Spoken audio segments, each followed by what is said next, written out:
First is when you're pretending for the internet and then you just, nothing's there when they show up. It doesn't match up. And that's when you screw yourself. And that's why for me, it's like, we just kind of authentically put ourselves out there.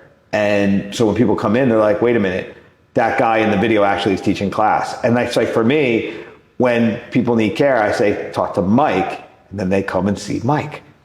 And that means a lot. And you do have other people in the office, but ultimately your presence is there and it's felt and people understand that this is a real thing. It's not like we're sending you to an unknown. And I think they appreciate that I was a Division I wrestler. I trained in your gym many a days, and I can relate to what they're going through. Of course. Well, you know, it's funny. People all the time, they're like, why do you know so much about injuries? I'm like, well, I've been injured a lot, Sure. But it's funny when you learn how to break people, you kind of understand how to fix them too.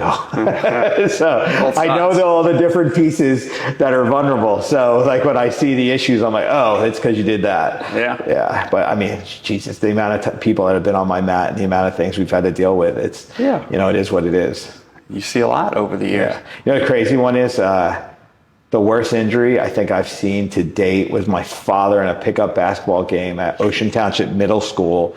One year he went in for a layup and his patella tendon smacked into somebody's hip, and the hip cut it like a razor blade, and his kneecap rolled up into his thigh. Seen it. That's tough one. Everybody thinks what I do is so dangerous, and I'm like, I actually think our injury rate is rather low compared to most of the other things. Most of the injuries that we deal with are secondary because there was a primary issue that happened doing something else. Yeah, that's a possibility. I mean, we've seen some big ones, but I can count them on one hand. The concussions, The bigger ones, I'll own them. A couple. I mean, we had a shattered hand, and that didn't even happen at our place. That happened at another place because someone put on the wrong glove and hit somebody in the forehead. That was not my fault. Okay. And then we've dealt with a little bit of concussion protocol stuff, but that's just the concussion stuff happens. Yeah, and that's only happened with the competitive athletes. A very high level, UFC fighters. Yes, that's not. I haven't had that issue with the regular.